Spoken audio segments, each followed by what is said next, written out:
अंधेरा। कृपया ध्यान दें। पुराना मकान खाली पड़ा था।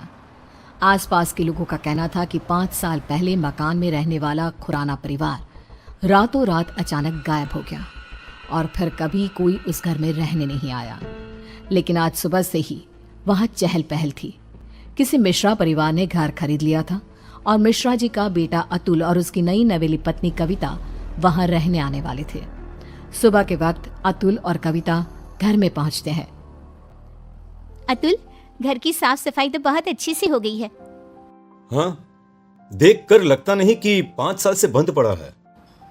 हाँ, लेकिन इतने दिन से कोई इसे संभालने क्यों नहीं आया? अरे कविता, इस मकान के मालिक का कोई अता पता नहीं, कहाँ चले गए कोई नहीं जानता। तो फिर आपने घर को किससे खरीदा? मकान मालिक के कोई दूर के रिश्तेदार हैं, बहुत कम पैसों में बेच रहे थे तो मैंने खरीद लिया। जानती हो ना, दिल्ली में जमीनों के भाव कितने हो गए हैं। हाँ, लेकिन कोई गड़बड़ तो नहीं है ना? नहीं बाबा, ऐसा कुछ नहीं है। अतुल बाथरूम में नहाने जाता है और कविता किचन में। तभी उसके हाथ से स्पून गिर जाती है। जैसे ही कविता स्पून उठाने के लिए नीचे झुकती है, उसे किचन की शेल्फ के नीचे किसी की आंखें नजर आती है।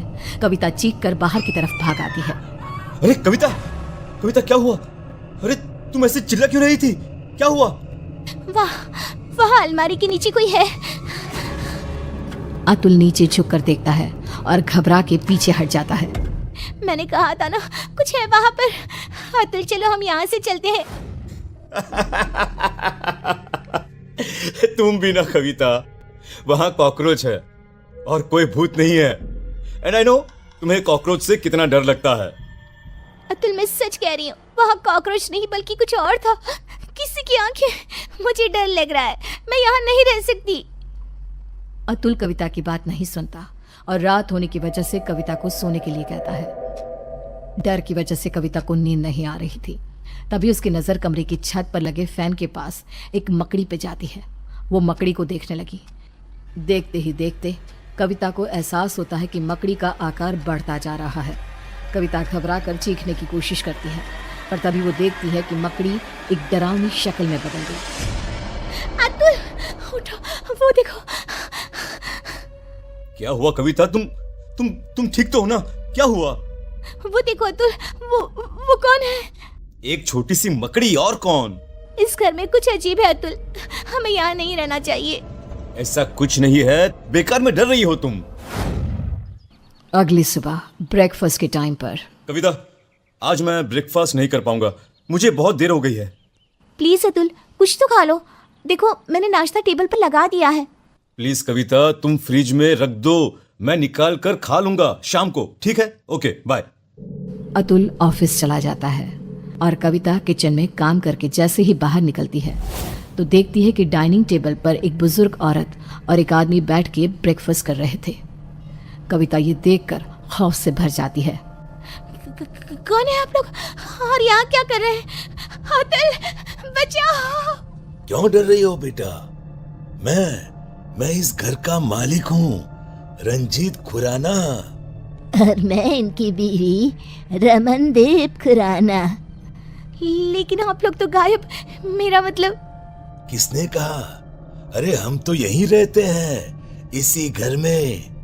वो देखो, हमारे कपड़े, सारा सामान सब तो है। लेकिन बेटा, जब से तुम आई हो ना, हम बड़े बेटा, जब से तुम आई हो ना, हम बड़े खुश हैं। अकेले पड़ गए थे ना। कविता ने चारों तरफ देखा और वो हैरान रह गई कि घर में खुराना और उसकी बीवी के कपड़े और सामान नजर आ रहा था। कविता घबराहट की वजह से दरवाजे की तरफ बढ़ती है ताकि वहां से बाहर जा सके। तभी एक यंग औरत उसके सामने आ जाती है। कहाँ जा रही हो? मेरे मम्मी पापा ने कहा ना कि वो अकेले हैं, उनका ख्याल कौन रखेगा? कौन है आप सब? कौन है? जाने दीजिए मुझे। मैं इनकी बेटी हूँ ना, क्या करूँ? मैं तो मरने के बाद इनका ख्याल रख नहीं सकती। अब तुम्हें ही ये काम करना होगा ना। हेल्प, कोई बचाओ मुझे। कविता भागती है और अपने कमरे में जाकर एक कोने में बैठ जाती है। पूरा दिन वो एक जगह बैठी रहती है। शाम को 5 बजे अतुल घर आता है और कविता को ऐसी हालत में देखकर परेशान हो जाता है। क्या बात है? अरे तुम यहाँ ऐसे? तुम्हारी तबीयत खराब है क्या? क्या हुआ? वो अतुल खुराना और उसकी बीवी यहाँ इस घर में। कौन खुराना? कविता, ये क्या बहकी बहकी बातें कर रही हो तुम? इस घर के मालिक अतुल वो यही है, इसी घर में। मैंने उन्हें देखा है और उनकी बेटी भी। तभी कविता ने देखा कि बुजुर्ग औरत, आदमी और उनकी बेटी कविता के ठीक सामने आकर खड़े हो गए। वो देखो अतुल, वो सब यहाँ है, तुम देख रहे हो ना? ओ ये, अरे ये तो मेरे मॉम डैड हैं। इनसे डरने की क्या जरूरत है? चलो अब उठो, डिनर बनाओ सबके लिए। और सुनो, मम्मी पापा को इंसानों का मांस बहुत पसंद है, तो वही पकाना। क्या कहा तुमने? तुम्हारे मम्मी पापा? लेकिन तुम अतुल मिश्रा मेरे पति हो, और ये खुराना, और ये क्या मजाक है? इंसानों का मांस? कौन हो तुम? ओह अच्छा, तुम्हारा पति। तुम उसकी वजह से परेशान हो। रुको। अतुल पीछे पलट कर देखता है और फिर जैसे ही वो कविता की तरफ पलटता है, कविता ने देखा कि उसका चेहरा पूरी तरह से बदल गया था और अब वो किसी भेड़िए की तरह नजर आ रहा था। कौन हो तुम? मेरे पति कहाँ है? क्या किया तुमने उसके साथ? अतुल ने रूम की छत की तरफ इशारा किया। कविता ने देखा कि अतुल का शरीर रूम की छत पे चिपका था। वो मर चुका था। अतुल को ही बचाओ। अब कुछ नहीं हो सकता। जानती हो, ऐसे ही उस रात हम सबको मार के छत पे लटका दिया गया था। क्या गलती थी हमारी और मेरे परिवार की?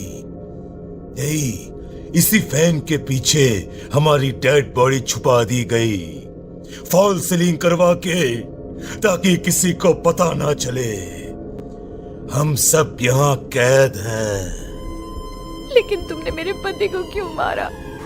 उसे तो मरना ही था, क्योंकि उसके बाप ने, जो कि एक कॉन्ट्रैक्टर है, इस घर को हड़पने के लिए ये सारा खेल रचाया था। उसकी सजा तो मिलनी ही थी। मुझे जाने दो। मैंने तुम्हारा क्या बिगाड़ा? नहीं, अब तुम हमेशा के लिए यहाँ कैद हो।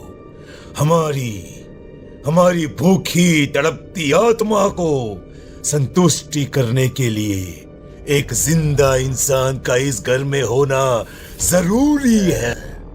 और अब से ये काम तुम करोगी। किसी को पता नहीं चलेगा कि तुम कभी यहाँ आई भी थी।